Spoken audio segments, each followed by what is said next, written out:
Viva Mais. Esse é o nome da série que está em andamento em nossa igreja. Essa já é a 5ª semana de uma série de 8, onde estamos falando sobre alguns princípios de vida saudável. Você sabe que alguns temas são mais difíceis de pregar do que outros. E para alguns pregadores são muito mais desafiadores do que outros. Saúde é um desses que é difícil, viu? Eu confesso a vocês que eu agradeci ao Bruno por eu ter ficado com esse tema de hoje, que talvez seja menos desafiador do que outros. Eu me lembro de um amigo meu lá do Brasil, pastor, e ele era departamental, ele cuidava de uma área da área de publicações de uma associação. E no Brasil, algumas associações, você sabe que por motivos financeiros, de economia, os departamentais acabam acumulando algumas funções a mais do que ele já tem. E esse meu amigo me contou a história que ele era departamental de publicações, cuidava da comportagem, venda de livros, essas coisas, e em uma quadrienal ele foi nomeado departamental de saúde. Mas tinha um grande problema. Ele era totalmente contrário a qualquer princípio de saúde que você imaginar. Totalmente acima do peso, totalmente sedentário. E ele disse que ficou muito nervoso, conversou, disse que era uma função que ele não sentia vontade de assumir, mas acabou assumindo e apenas uma semana depois, a diretora de saúde da maior igreja do campo convidou ele para pregar. E ele disse que agora não sabia o que fazer, porque ele teria que pregar sobre saúde. E ele disse, quando eu estiver lá na frente e que os irmãos olharem para mim, eu não vou ter nenhuma autoridade para falar. E ele disse que lutou várias noites com Deus para saber o que falar, até que ele teve uma iluminação. E ele disse, Tiago, eu preguei. E olha, foi um dos melhores sermões que eu já preguei. E eu disse, mas e aí, rapaz, você pregou sobre o quê? Ele disse, simples, saúde emocional. E aí, com essa, ele se saiu, né? Ele se saiu. Mas, amigos, é difícil, às vezes, você pregar sobre alguns temas, né? E saúde é um deles. Mas Deus deseja que tenhamos saúde. Aliás, esse é o conselho que encontramos na 3ª carta de João, versículo 2, quando João diz assim, amados, acima de tudo, eu faço votos pela sua prosperidade e pela sua saúde, assim como vai bem também a sua alma. Eu gosto de manual de instruções, eu sou o maníaco de manual de instruções, a minha esposa sabe disso aqui. Eu leio o manual de tudo, desde o shampoo, o brinquedo, o carro. Você imaginar, eu não consigo montar nada se não tiver manual. Tem alguém aqui que é assim? Ou só eu mesmo sou maluco? Temos um aqui, temos outros malucos aqui, que bom, né? E a Mel diz, você não precisa de manual para isso, a gente já sabe como funciona. Eu disse, não, mas se existe um manual é porque tem que ser lido. Mas, às vezes a gente gostaria que o ser humano viesse com um manual de instruções, né? Quando nascemos, nós não recebemos, na maternidade, os pais não recebem um manual para como cuidar daquele bebê, daquele filho, ou cuidar do nosso corpo. Mas é interessante que, ao contrário do que pensamos, nós temos muitos conselhos na Bíblia e nos livros do Espírito de Profecia que nos ensinam como cuidar do nosso corpo, como cuidar da nossa saúde. Aliás, há um conselho de Ellen White muito bonito. Eu gosto muito, ela diz assim, tão estritamente está a saúde relacionada com a nossa felicidade, que não podemos ter uma sem ter a outra. Não podemos ter felicidade completa se não tivermos uma boa saúde. Elas estão intrinsecamente ligadas, A pergunta é, por que devemos ter uma boa saúde? Existem algumas razões que as pessoas procuram ter saúde. E a primeira delas, é claro, é a estética. As pessoas querem ter um corpo bonito, querem ser bem apresentáveis, elas querem cuidar do seu corpo para se parecer bem diante do espelho e diante dos outros. Essa é a primeira razão, mas não deve ser a principal.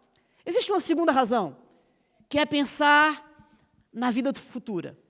Pensar em envelhecer bem, pensar em poder aproveitar a vida um pouco com seus filhos, com saúde e vigor no futuro.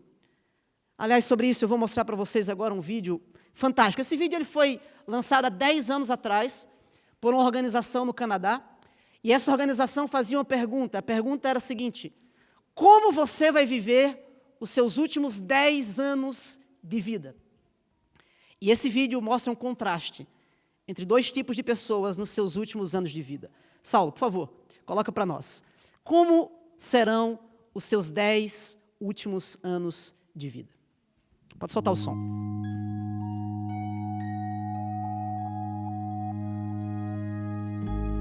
What will your last 10 years look like? Will you be quick enough for a game of tag with your grandchild? Strong enough to embrace every moment?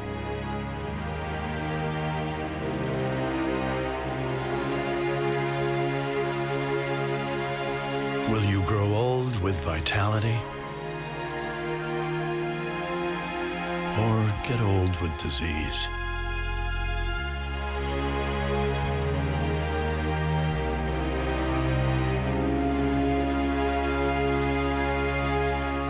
It's time to decide.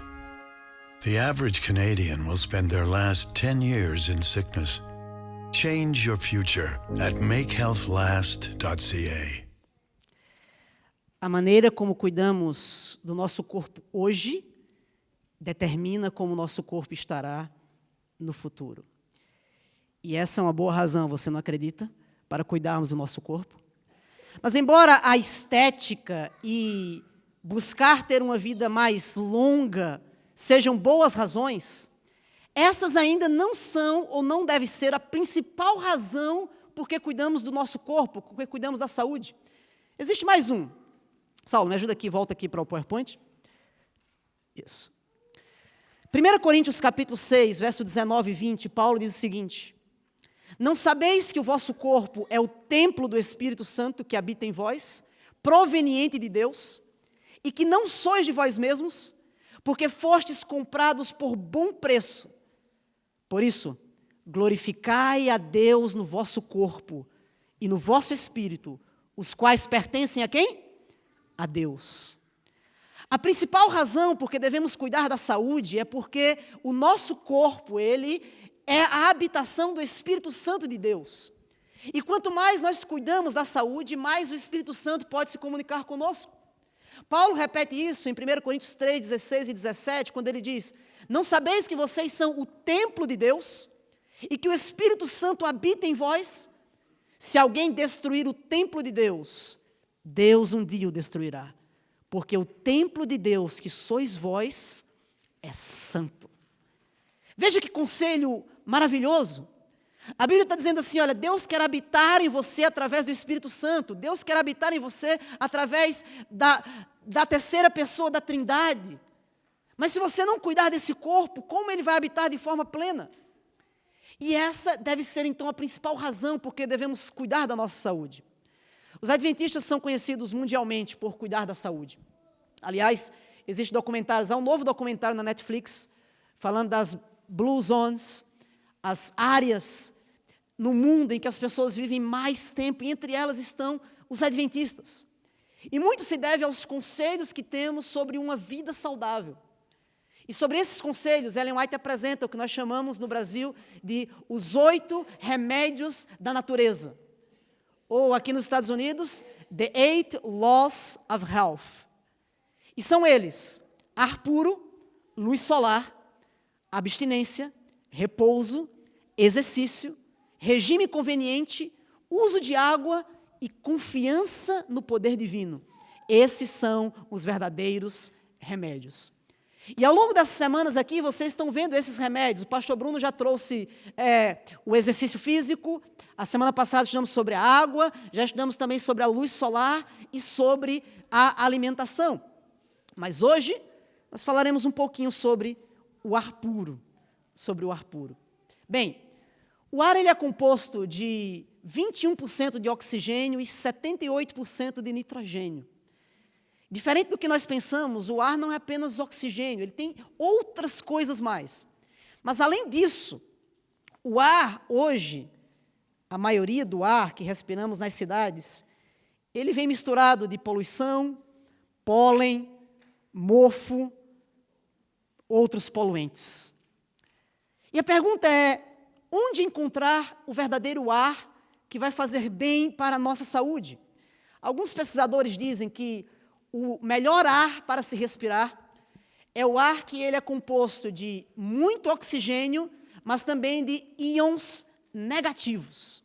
Bem, eu não sou especialista na área, mas a pesquisa que eu fiz é o seguinte, existem alguns tipos de ar que tem mais íons positivos e outros mais íons negativos. E os melhores para a saúde são aqueles que têm íons negativos. E onde é que nós encontramos esse tipo de ar?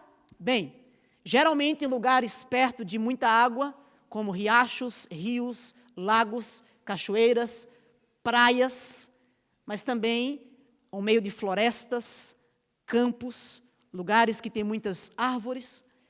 E tudo isso tem alguma coisa em comum. Todos esses lugares ficam onde? Outside, ou como nós dizemos, ao ar livre. São ambientes, digamos assim, incontaminados. É interessante que as pesquisas mostram também, olha que coisa interessante, que respirar ar puro, ou ar com íons negativos, vai melhorar 10 vezes mais o nosso estilo de vida do que o ar, ou melhor dizendo, o ar puro é 10 vezes melhor do que aquele ar que está dentro de nossas casas. E esse íon negativo é também chamado de íon da felicidade. Por quê? Eles contribuem para o melhor humor, mais energia e melhor senso de bem-estar. Você já percebeu que o seu senso de humor fica melhor quando você faz uma trilha na natureza, ou está na praia, ou ao ar livre? Nós podemos chamar também o Josian para dar algumas dicas aqui sobre isso. Inclusive, o Josian e a Carrie, né, fazem trilhas quase todas as semanas, viu? Se vocês quiserem alguém para fazer trilha juntos, podem falar com eles ali, né? Mas essa é a prova. Quando nós estamos em lugares ao ar livre, o nosso humor fica melhor. As pesquisas também mostram que pessoas que passam mais tempo em lugares com ar mais puro são menos propensas a ter depressão, dormem melhor e têm mais energia. Enquanto isso, pessoas que se concentram mais em ares poluídos ou apenas com o ar dentro de lugares fechados têm mais altos níveis de ansiedade e mais altos níveis de depressão. E a pergunta é, então, quais são as dicas para ter e estar em lugar com ar mais puro? Eu coloquei aqui apenas 5 delas, para que você possa praticar em casa e desfrutar desse remédio natural. Primeiro delas, vá a lugares como florestas, praias, lugares próximos a riachos, né? Eu descobri que dentro da própria Andrews, você tem algumas mini trilhas ali. A Mel, de vez em quando, foge de casa. Eu acho que quando a gente briga um pouquinho, ela vai fazer uma trilha, né? E ela volta mais calma, viu? Ela volta mais calma. Tem algumas trilhas ali dentro da Andrews, e aqui na região nós temos muitos lugares, né? Ao lado do Lake Michigan e outros lugares, você pode procurar esses lugares para ter essa caminhada. Intencionalmente, tome de 3 a 5 respirações profundas de ar puro durante o dia. Essa é outra dica. Para um pouquinho o que você está fazendo, sai um pouquinho de casa, sai um pouquinho do escritório e tenta respirar ali 3 ou 4, 5 vezes profundamente. No inverno é difícil praticar essa próxima aqui, né? Mas no verão você pode praticar. Abra intencionalmente 1 ou 2 janelas de sua casa, para deixar que o ar puro, ou o ar natural entre dentro da sua residência, dentro do seu escritório, né? Como hoje, menos 13 graus é um pouco difícil, né? Mas, quem sabe, daqui a pouco, quando a temperatura for melhorando um pouquinho. Veja, os especialistas dizem o seguinte, para cada 1 hora de trabalho, você precisaria pelo menos de 1 hora ao ar livre durante o dia. Pelo menos, no mínimo. Ou seja, se você trabalha 8 horas por dia, pelo menos de 8 a 10 minutinhos caminhando ao ar livre, respirando um ar diferente. Nos finais de semana, faça passeios em meio à natureza, trilhas. E, uma última dica, tenha plantas dentro de casa. Quem aqui tem planta dentro de casa? Temos alguns aqui, né? A Mel já tentou algumas vezes, né? Mas ela tem uma especialidade incrível, que ela consegue matar todas as plantas. Ela brinca comigo, né? Um dia ela pegou um cacto para criar. E eu disse, Messi, é impossível um cacto morrer. Porque um cacto, você não precisa nem de água, é só deixar lá. Acreditem, o cacto morreu. O cacto morreu. Mas ela está aberta a dicas aí, né? Vai fazer. Mas as plantas dentro de casa, elas conseguem retirar do ar aquilo que o polui. É interessante. As plantas, elas reduzem o monóxido de carbono, xileno e outras substâncias poluentes do ar e deixam o ar mais puro de oxigênio. Essas são as dicas para que você possa usar o ar como um dos remédios naturais. Bem, quando a gente vai para a Bíblia, existe algo que está bem relacionado ao ar, ao vento, à respiração, ao sopro. Vocês sabem do que eu estou falando? O Espírito Santo. É interessante na Bíblia que quando nós olhamos a palavra Espírito na Bíblia, tanto no hebraico quanto no grego, no hebraico é a palavra ruá, no grego é a palavra pneuma. Essas palavras elas podem ser usadas tanto para o Espírito, como também são a mesma tradução para vento, sopro, ar. É a mesma palavra que é traduzida por vento, ar, sopro, é a mesma palavra que a Bíblia traduz por Espírito. É um símbolo, o vento se torna então um símbolo do Espírito Santo. Jó escreve isso no capítulo 33, verso 4, quando ele diz assim, o Espírito de Deus me fez, o sopro do Todo-Poderoso me dá vida. É claro que Jó aqui estava se lembrando de Gênesis, quando Deus cria Adão, e você conhece a história, a Bíblia diz que Deus cria Adão do pó da terra, e Deus então sopra em suas narinas o fôlego de vida. E é nesse contexto que Jó diz, olha, o Espírito de Deus sopra a vida dentro de mim. Isaías diz o mesmo, quando ele diz assim diz Deus, o Senhor, que criou os céus, que estendeu, formou a terra e tudo que produz. Ele dá fôlego de vida ao povo que nele está, e o Espírito aos que andam nela. Mais uma vez aqui Isaías relaciona o sopro, o vento, como um símbolo do Espírito Santo. O Espírito Santo então é aquele que nos dá vida, mas além disso, o Espírito Santo nos dá a nova vida. E é sobre isso que eu quero destacar agora os minutos finais da minha mensagem. João, no capítulo 6, versículo 53, está escrito o seguinte, o Espírito é o que vivifica. A carne para nada aproveita. Mas Jesus disse, as palavras que eu vos tenho dito, eles são espírito e são vida. Jesus diz então que o Espírito Santo é responsável por nos vivificar, ou seja, por nos dar uma nova vida, uma segunda vida. E vem um personagem à minha mente quando eu lembro dessa história. Eu gosto muito da história desse homem. Você com certeza já leu várias vezes. Ou assistiu, quem sabe, no The Chosen. Nicodemos. Você lembra um pouquinho da história de Nicodemos? Ela está registrada no capítulo 3 de João. Se você quiser, você pode abrir a sua Bíblia e você vai ver alguns detalhes mais profundos. João, capítulo 3, traz a história desse homem. A Bíblia diz que Nicodemos, de alguma maneira, ficou impressionado com a mensagem de Jesus. Talvez, segundo João relata, alguns dias antes ele viu Jesus entrar no templo, expulsar os cambistas, os vendedores, e com autoridade dizer, a minha casa será chamada casa de oração. Talvez ele viu Jesus fazer alguns milagres, algumas coisas especiais, e ele decidiu ir buscar Jesus. Bem, quem era Nicodemos? A palavra Nicodemos é a junção de duas palavras gregas, Nike e demos. Nike significa vitória, e demos significa povo. Nicodemos, vitória para o povo. Ele nasceu com, quem sabe, a missão de trazer liberdade para o seu povo, de trazer vitória para o seu povo. E ele imaginou que talvez Jesus poderia ser esse homem que iria liderar essa revolução.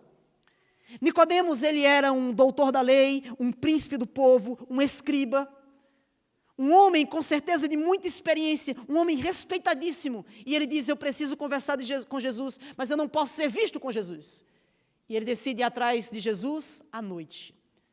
Nicodemos, ele é símbolo, amigos, daqueles que querem ser, mas não querem parecer. Você conhece alguém assim? Alguém que quer ser filho de Deus, quer ser cristão, mas não quer se parecer como cristão. Não quer ser visto como Jesus. Ele decide procurar Jesus. E agora então ele chega perto de Jesus e diz, João, no capítulo 3, versículo 2, ele foi de noite ter com Jesus e disse, Rabi, sabemos que és mestre vindo da parte de Deus, porque ninguém pode fazer os milagres que tu fazes, se Deus não estiver com ele. Nicodemos começa a elogiar Jesus e dizer, olha, eu sei que tu és mestre, os milagres que o Senhor faz são poderosos. E de repente Jesus interrompe ele abruptamente. E no versículo 3 diz que Jesus olhou para ele e disse, em verdade te digo, que se alguém não nascer de novo, não pode ver o reino de Deus. Nascer de novo. Nicodemos olhou para Jesus e disse assim, Jesus olhou para Nicodemos, Nicodemos, para um pouquinho aí. Eu sei que você está um pouco emocionado. Deixa eu dizer a maior verdade da sua vida. Você precisa nascer de novo.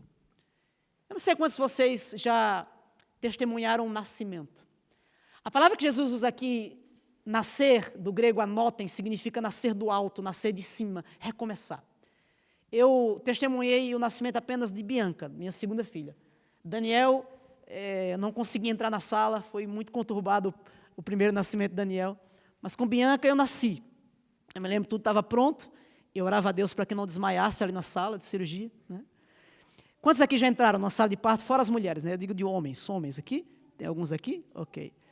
É emocionante, eu entrei, e aqui foi a Bianquinha, que há quase 7 anos atrás estava nascendo. Chorou bastante, viu, Bianca, você ali, ó. Mas é um bom sinal, né? E ali no nascimento de Bianca, eu pude ver aquela menininha, pequenininha ali, 2,820 kg ali, nascendo. O milagre do nascimento. O milagre de um ser que vem ao mundo. Talvez quando Jesus falou para Nicodemos, olha, você tem que nascer de novo, ele começou a pensar talvez nesse primeiro nascimento, o nascimento de bebês, o nascimento que ele conhecia. E ele não consegue entender.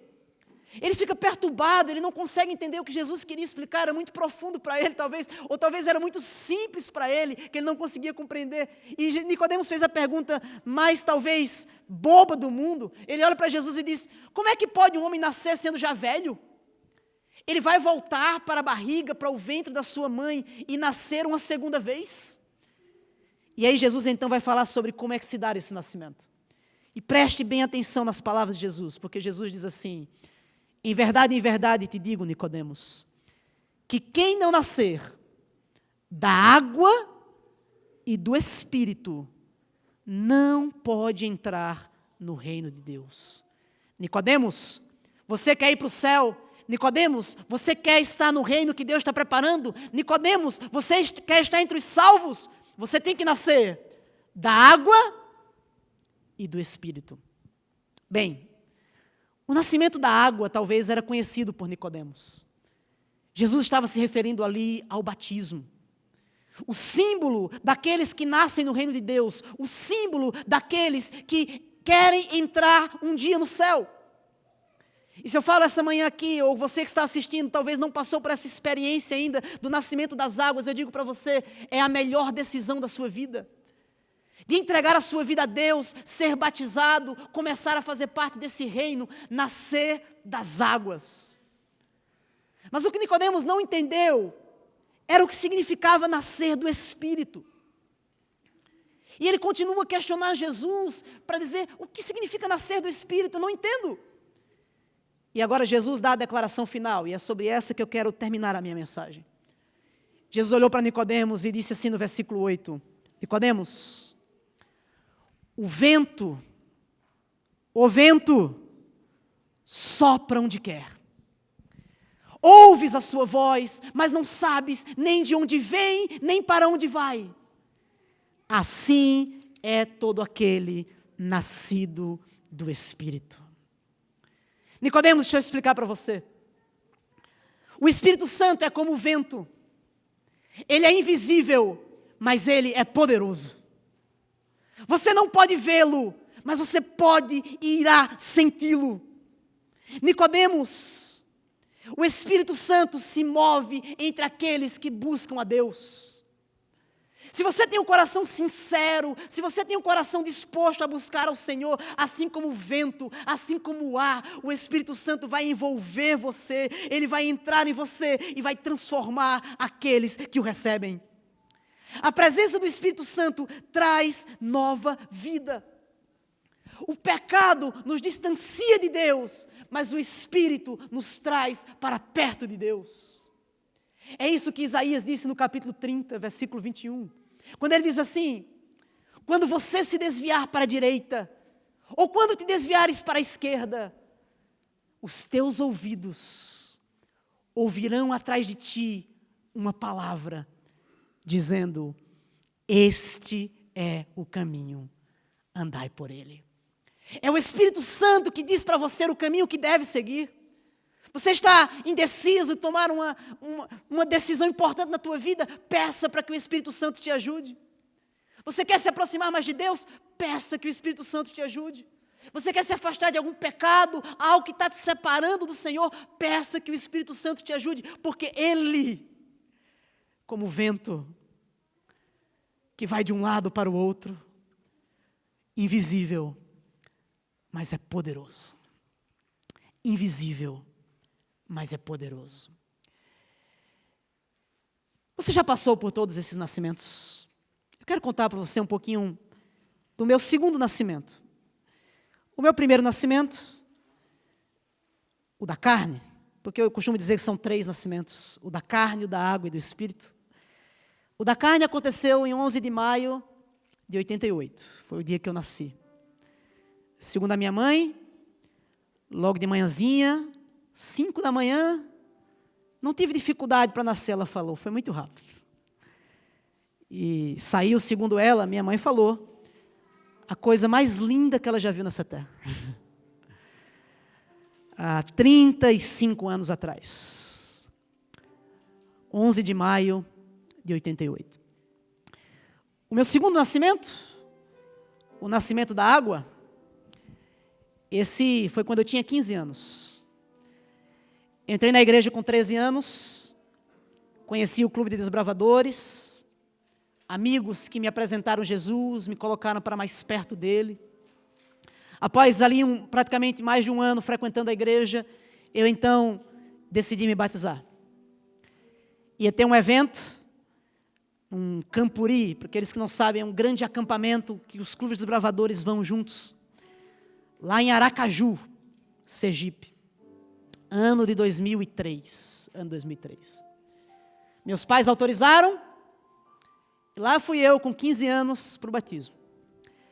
Esse sou eu, vou mostrar a foto aqui para você, quando eu entrei na igreja. Dizem que não mudou muita coisa, esse garotinho aqui, né? O que é que vocês acham? Parecido? Falta um pouco de cabelo, né? Tinha muito. E aconteceu algo interessante no meu batismo, porque os jovens hoje não entendem isso. Eu acho que vocês aí, que nasceram de 2000 para cá, não sabem como era difícil aquela época, né? Nós não tínhamos celular, nem smartphone, que tem milhares de fotos, né? Quando nós íamos ter um evento muito importante, nós usávamos as famosas máquinas fotográficas de filme. Quem aqui já usou uma dessas? Acusem a idade, por favor. Isso. Né? E funcionava mais ou menos assim. Vou explicar para os nossos jovens aqui que não lembram, né? Você tinha essa máquina e você tinha 3 opções.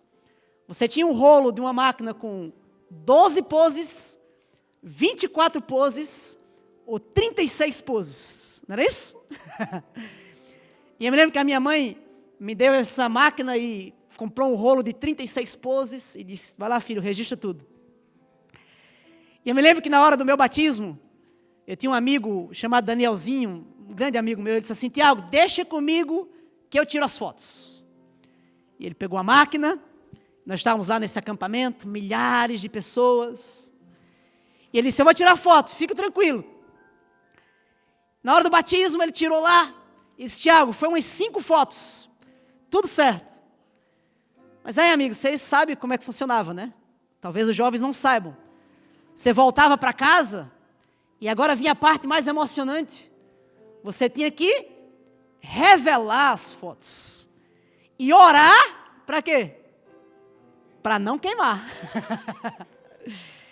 E eu me lembro que eu fui, levei lá na loja, você tinha que pegar só no outro dia. E quando eu fui buscar as fotos, todas as fotos do meu batismo se queimaram. Eu não tinha mais nenhum. E por muitos anos eu fiquei sem ter registrado esse momento. Até uns meses antes de eu vir para cá, estava no Brasil, um evento, eu encontrei um amigo, um antigo diretor do clube. E ele disse assim: Tiago, olha, eu tenho um negócio lá em casa que eu acho que você vai gostar. Sabe o nosso tempo lá de desbravador? Eu tenho um monte de foto que a gente tirou. Eu vou mandar para você. E ele disse: manda para mim. E quando ele mandou para mim, eu tive a felicidade de ver essa foto aqui, ó. O dia do meu batismo. O dia em que eu nasci das águas. Dia 21 de julho de 2013. Você lembra o dia do teu batismo? Você lembra o dia que você nasceu das águas? Você lembra como foi aquele momento, ou os primeiros momentos que você nasceu? Esse foi o meu nascimento das águas.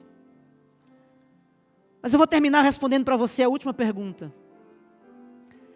E o nascimento do Espírito? Esse nascimento do Espírito, para mim, não tem uma data exata. Porque assim como o vento é invisível, mas é poderoso. E o nascimento do Espírito é todos os dias, quando eu me ajoelho a Deus e peço perdão pelos meus pecados. O nascimento do Espírito é todas as vezes que eu digo: Deus, eu quero ter um coração diferente, eu quero ter uma vida nova. O nascimento do Espírito é quando eu peço: Senhor, assim como o vento sopra dentro de mim, nova vida, vida que te segue, vida que é transformada por Jesus. E eu tenho que dizer para vocês que todos os dias nós precisamos nascer do Espírito. E a pergunta que eu te faço para encerrar minha mensagem é: para você que não nasceu das águas, o que você está esperando? Mas para você que já nasceu das águas, você tem certeza que já nasceu do Espírito? Você tem certeza que Deus tem transformado o teu coração e mudado a tua vida? E o meu apelo essa manhã é para todos aqueles que querem ter essa transformação de vida, que querem que o Espírito Santo entre no seu coração, que o transforme, que o mude, que o salve. Quantos querem tomar essa decisão hoje? Amém, amém, amém. Deus seja louvado. O Ministério do Louvor vai cantar a última música. É uma música que fala sobre o Espírito Santo, é isso? Uma música que fala sobre esse poder transformador que quer mudar o seu coração, mudar a sua vida. E eu quero convidar você a se colocar de pé e cantarmos juntos aqui esse louvor, pedindo que o Espírito Santo transforme, mude e salve a nossa vida.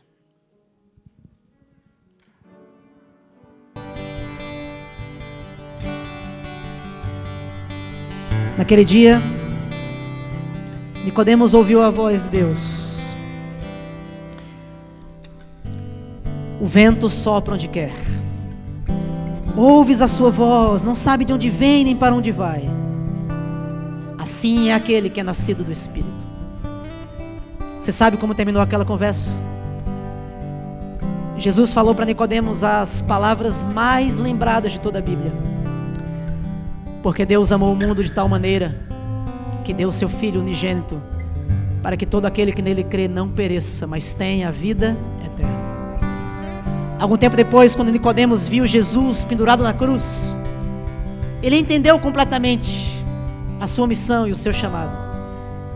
E naquele dia, quando Jesus estava na cruz, Nicodemos nasceu do Espírito. Que hoje eu e você possamos nascer de novo. Feche seus olhos. Senhor Deus, Pai bondoso e maravilhoso Senhor, nós que somos carnais, não entendemos as coisas espirituais, não entendemos como o Espírito Santo trabalha, a terceira pessoa da divindade, mas nós sentimos a sua obra, nós sentimos a voz do Espírito Santo às vezes que estamos indo por um caminho errado e Ele nos pede para parar. Nós sentimos a voz do Espírito Santo quando Ele nos impulsiona a entregar o nosso coração ao Senhor. E talvez, Senhor, essa manhã alguma pessoa aqui ouviu a voz do Espírito e deseja renovar o seu coração e renovar a sua vida. Faz a obra, Deus, como um vento poderoso que arrasta casas, que o Espírito Santo entre em nossa vida, arrastando aquilo que nos separa de Ti e limpando o templo do Espírito, limpando o nosso corpo para que Ele possa habitar completamente. Abençoe, Senhor, a todos que estão aqui, nos dê a Tua bênção essa manhã, é a nossa oração, em nome de Cristo Jesus.